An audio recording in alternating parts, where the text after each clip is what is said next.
I'm trying to learn how to better manage my expectations. So I think it's probably something I've struggled with forever, but at the very least, for as long as I've been a creative or operated in creative roles, it's kind of like there's an expectation you put on a project that you're making or you put into a big thing that you're working on. Where is it? Do you actually know? That was a total guess. Still, yeah, am I cool enough to actually do this? Oh no, it's not there. Where's it gonna be? Where's it gonna be? Right there. I feel like there's a, as you start to make things, as I start to create, as you create things that you care about, you put so much time and effort into things that you want them to succeed, right? You want something to come from them. Nobody likes to make things that just disappear into the ether, right? You just make them in a vacuum and they don't end up mattering to someone's life. I've done that. I've done that many times. It sucks. It's not fun to feel like you made something that ultimately didn't matter to other people the way it matters to you. But man, I was processing the video last week and I'm just trying to just do this more. This is maybe not our normal content, but this is the content I feel like I'm supposed to make right now. And that's actually what I want to talk about. I'm trying to redefine why I do things. I think that's healthy. I think it's helpful. But as I was thinking back on that video from last week, it's like, man, when I was 20, writing our first movie, right? Single guy. I don't even think I was in a relationship. I definitely wasn't dating my wife. It's like single guy in college, all the time in the world, writing a movie. I could just do whatever I wanted, right? So 12, whatever that was, 13 years ago probably when I wrote the first movie we ever made, I could just do it in the most unhindered way humanly possible. Well, at 30, in my 30s now, at 30, I'm a married father of 3 children. I have a team that I'm responsible for leading, right? Like the scope of my life is radically different in my 30s than it was at 20. And so I actually felt like that was part of the whole thought, as I was decompressing from that video last week, and I appreciate you guys watching. I appreciate people weighing in. Truly, it wasn't I don't want sympathy. What I want is for people to be a part of a journey of something that I typically do all by myself. I think that was the realization. It was that I normally take this thing on and I just lock myself away and no one else gets to be a part of it until it's done. And it was what if I just brought people into the process as it was happening? I think that could be interesting. I wish someone had done that for me at 17, 18. Wish I could have watched someone with the same morals and ethics I had making something way bigger than themselves, like a film, making something way bigger than themselves and letting me be a part of the journey rather than me just having to learn through my own failures. But anyways, managing expectations. I also am learning I'm pretty ADD, pretty confident I'm ADD, so I'm sorry. But I'm trying to learn how to manage my expectations. And here's what I mean by that. I think when I first say manage your expectations, right? This video or this last week's video, I told my team, I was I think this is a 150 to 200 view video. Meaning this isn't some viral banger. This isn't gonna get massive amounts of people brought into the channel. It's probably not gonna grow subscribers. It's just the people who already love what we do, I feel maybe they could appreciate this part of the process that we've never shown people. And I was right on it. As of this video, that video did around 200 views, a little bit more, but it was right around that sweet spot of my expectations were proper. When I I asked the 3D printer to 3D print this katana, I think I'm not a sword guy. If it's not an official katana, don't bust my chops. But when I put it on the print, asked the printer to print it, I didn't expect it to work. So when I pulled it off the print bed and that came out, that is so satisfying. When that happened, you want to in frame, off frame? When that happened, that was pleasantly surprised.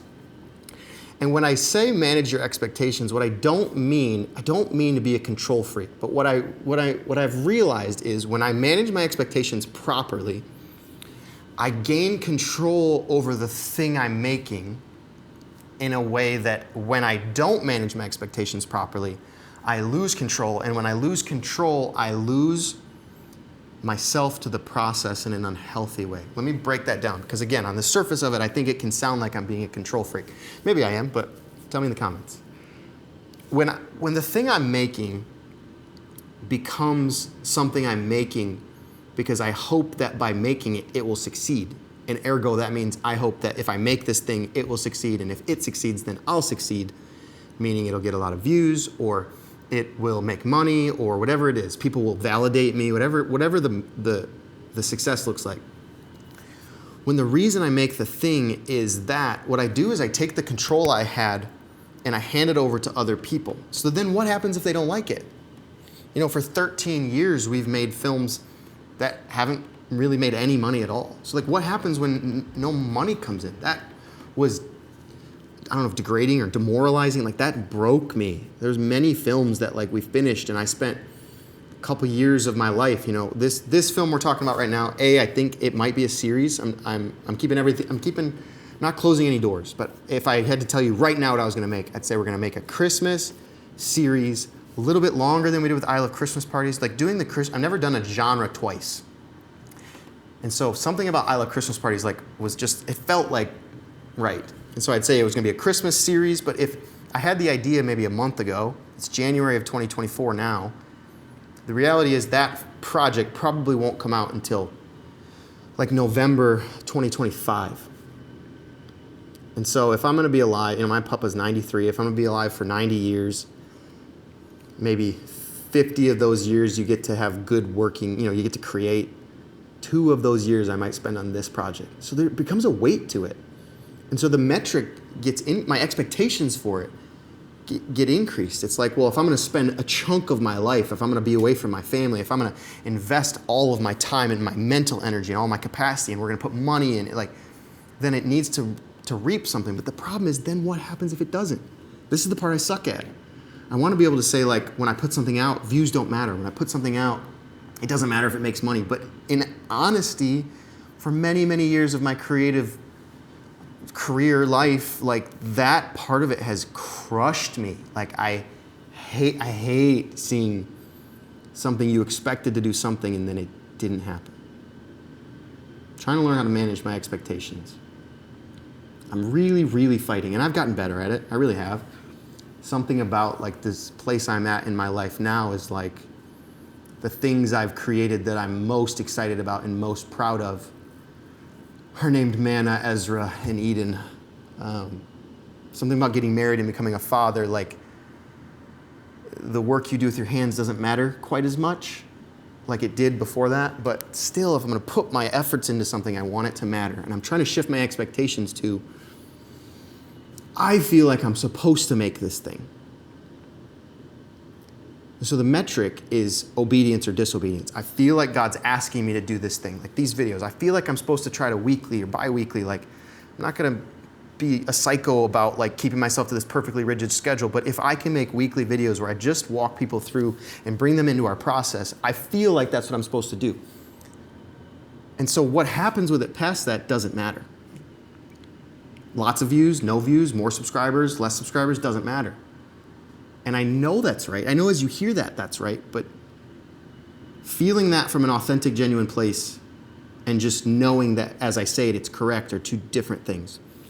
For many seasons of my life, I have known it's correct, but I haven't felt it from an authentic, genuine place.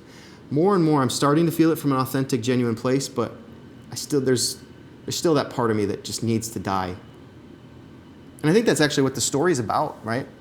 The story, as we've been, you know, discussing it, and I've been thinking about it, and like since last week, since video, I've been able to like, I haven't written it down, but I've just been fleshing out notes in my phone and just stewing on it. And I feel like I even have a couple episodes sort of dreamt up and thought through, and I sort of have better vision and direction. But like, I think what the story is about is like the pain of a season that's gone that you can't get back. Like, every parent of teenagers knows that you wish you could have your 3, 4, 5-year-old again and just squeeze them, like, but you can't, right? That season comes and it goes.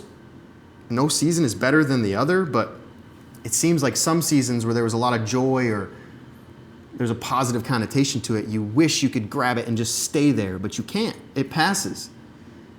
I can't be a 20-year-old with no responsibilities writing a movie anymore. It doesn't exist.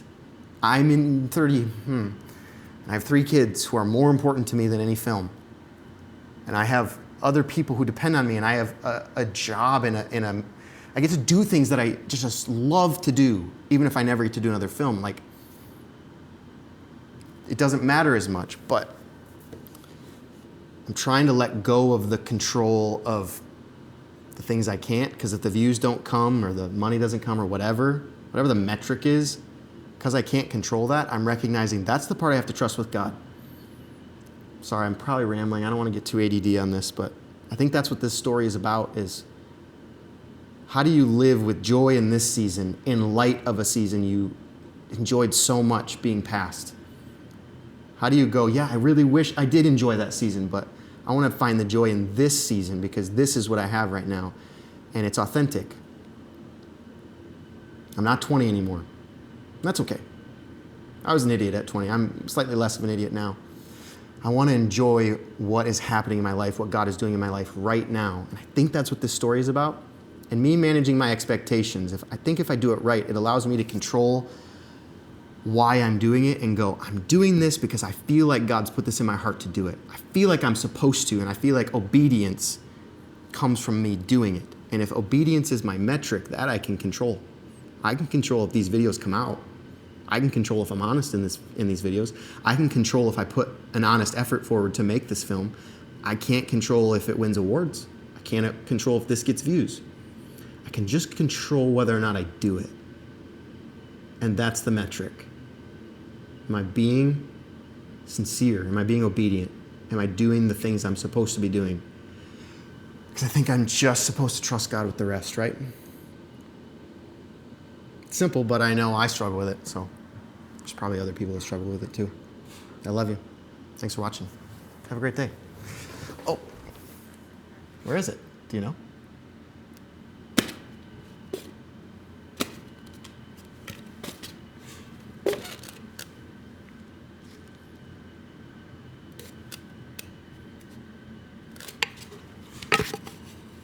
Is that what you expected?